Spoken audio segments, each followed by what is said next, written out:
Hello everybody, welcome. In this DC Dark Legion video, we're going to be discussing the anti-crime network. As you can see here, I have a level 22 account that we just started. We've been passively playing it, but at the same time, one of the things that at least for me has been a refresher from my main account is I get a chance now to kind of see how we can progress through these stages here at the early game, and then which ones I am relying more on right now, especially when I'm trying to acquire some resources. And then I'll briefly talk to you about how my level 35 account, I am actively pursuing each one of these resources here in the anti-crime network. Essentially, it's where am I investing my intel points. All right, so let's start with the 4 different ones here. And as you can see here, we have the Ally Attack Center, we have the data center, the data breach center. So this is where we get our chips. The Genesis Gathering. This is going to be an important one because this is where we get our stimulators. And then the Reconnaissance Mission, where we're going to get the experience. So at the very early on, I mean, we're talking about level 3, level 4 type account. I did run this stage a couple of times to help me get the experience, to at least get some of the characters leveled, get them optimal, so I could try to push things in the game very early on. But then things have really dropped off, and a lot of that has to do because we can get experience from many assets of the game. We also can get it from the Batcave passively, and also the training simulator. So just be faithful to come in here and collect these resources if you can, and don't let it max out. So it just continuously builds into your account. But this is one of those stages that I'm pretty much not really running at all. And especially once my account got into the end game, I don't really recall coming in here. The only reason that I was really pushing or even trying is just to clear it, to push the levels up. All right, so in this account, at least for this one here, I can tell you that one of the ways that at least I have been able to get past this is to at least use Constantine. And that has been sufficient. But later on, one of the things that you're going to find out is that they eventually will start. You really want single target hitters for this particular stage here, because that's eventually what's going to be building up to. So look at the instructions, look at the kind of the strategies. It kind of gives you an idea of what it is that you are going to want to bring in to these battles. And a lot of these have to do with the single target hitters. So, but for this one here, one of the things that because we have 3 of them here, one of the things that I at least trying to do here is just to see if I can protect Constantine to give him enough time to bring this down. Now, at this stage, I don't think it's going to work. So I'm let this run, and then I'm going to tell you how I'm going to possibly change this a little bit. So maybe we have a shot here. So this is going to be one of the odd ones, but if he can clear it. All right, so at least for this one we cleared. So we'll move on to the next. So here's this clip here. This is level 39. This is the last one that I was able to clear with my account. And well, alert, these are very evolved heroes. So as you can see here, I am bringing in Nightwing, Deathstroke, Sinestro, and Superman. And essentially what I'm hoping for here is that they just go ahead and chop them down as quickly as they can. That's essentially what I'm going for. Physical damage, get them all down. Spiritual damage, just get it all down. Single target, I know they're doing burst damage. And at the same time, I have to contend with the clock, and now I have 3 different waves. So everybody that I'm bringing here is just do single target damage and do it quick. That's essentially what we're trying to get through here. So essentially it's like brute forcing this is essentially what it came down to.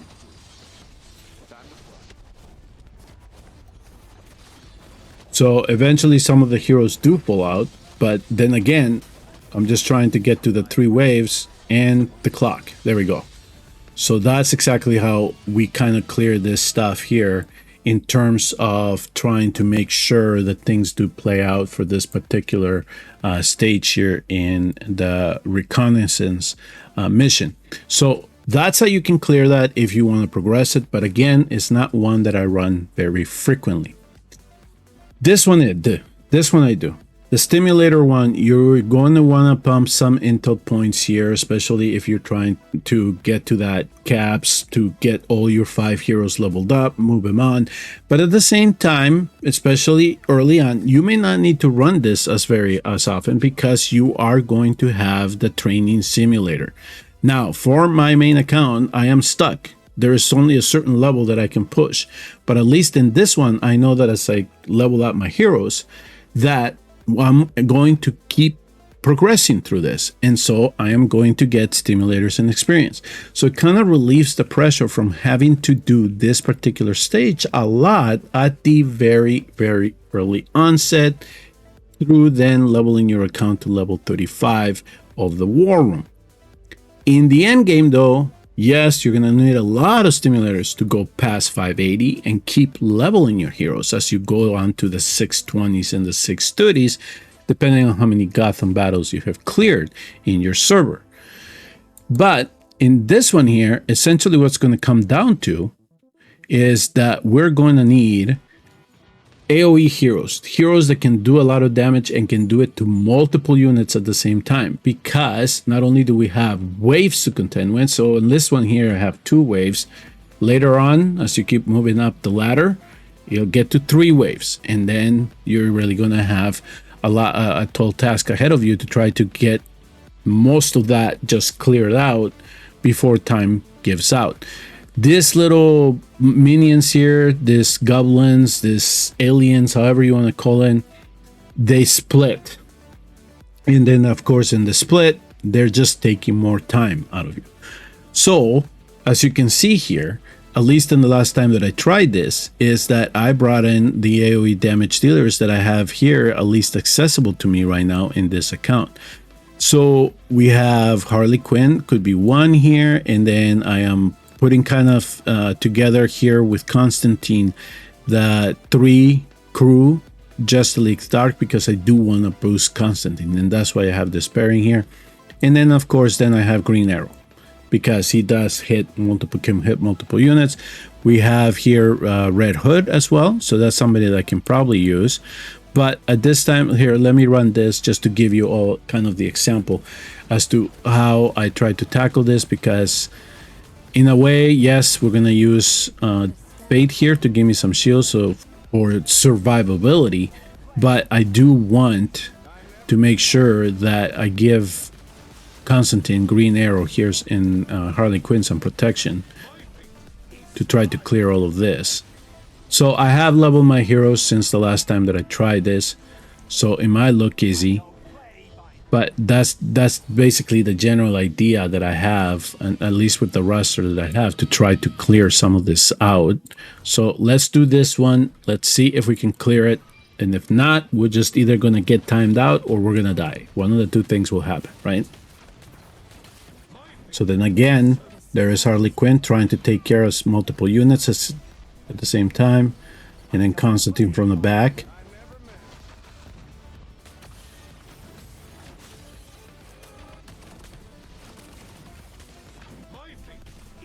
So there goes Green Arrow. So not a bad run. I'm looking at the clock. There. So we beat the clock. Perfect. All right. So let's look at the damage card. So Harley did okay, but the major damage dealer here is Constantine. Now let's talk about the 2 stages, especially the ones that I did run a lot. This is where most of my intel points were being invested, especially when I was advancing my account. Number 1 is because you're going to need to craft gear. Of course, you want better gear. It'll help you progress. So you're definitely going to want to invest some of your intel points here in the alloy attack. Also, you're going to be working on your research. So you're going to need a lot of chips. So very in the weeks where I really had to focus my intel points and where I was going to need them, majority of the time, it would be about 60-40.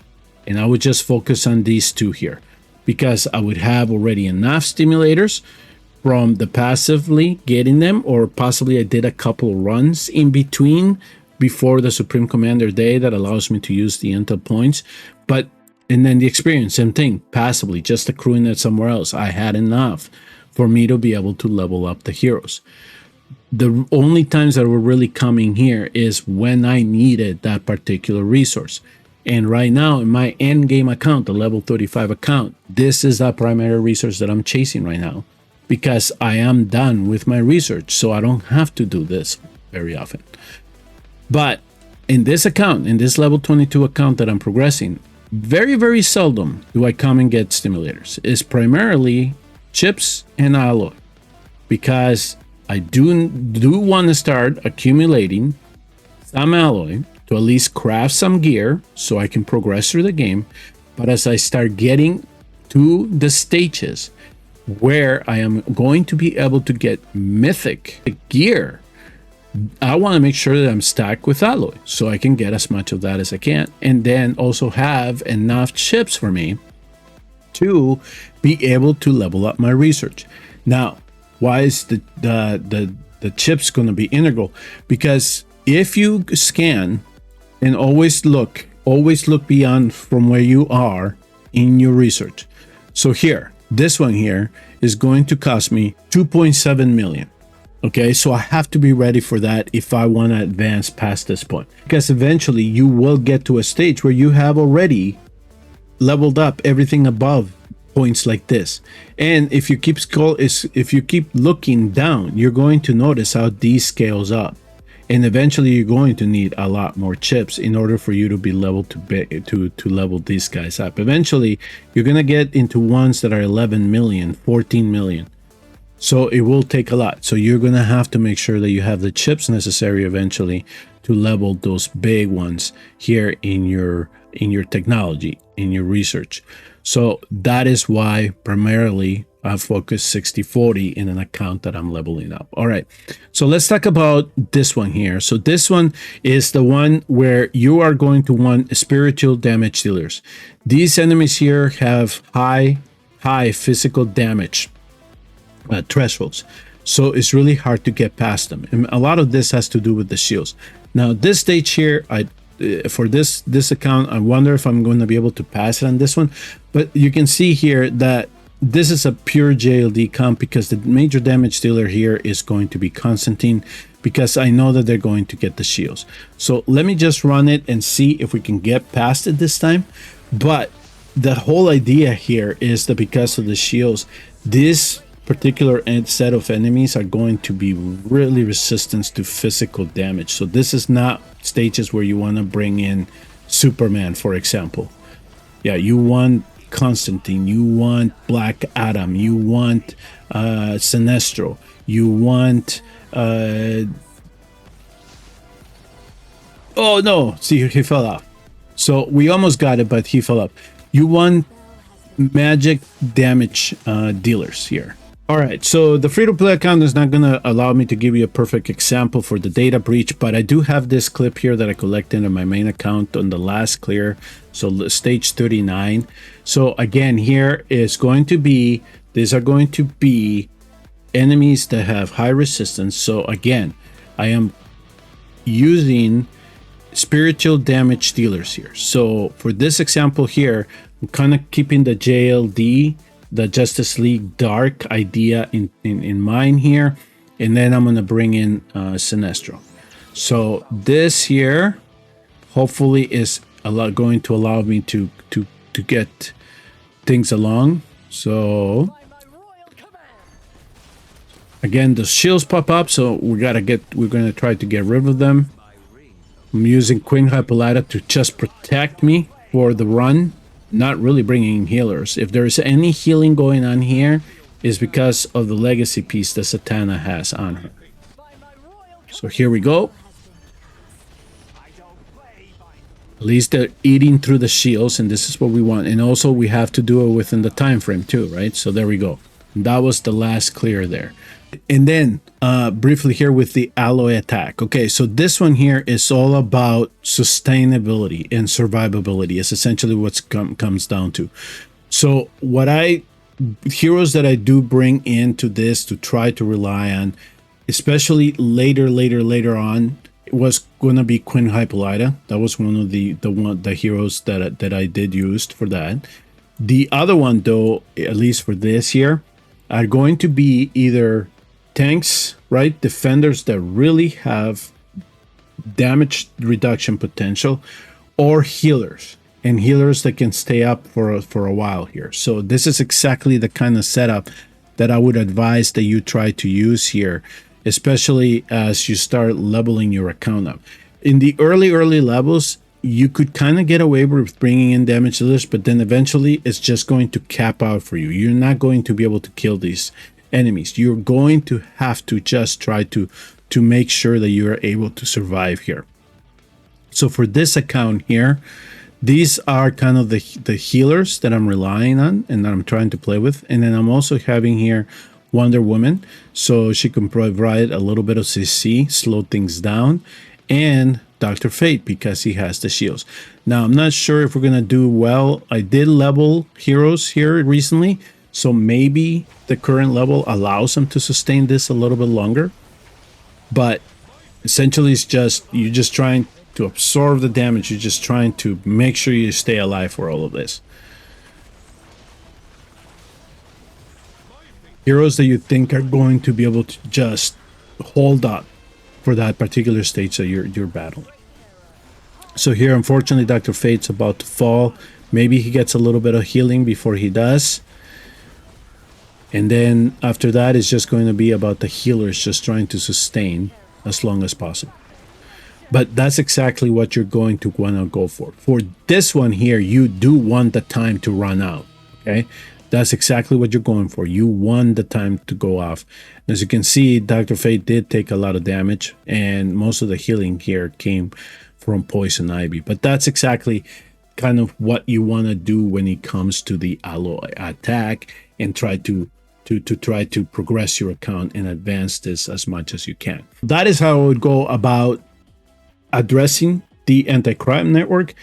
Invest your intel points primarily in the alloy attack and your data breach, as you're going to need those resources to continue progressing and advancing your account.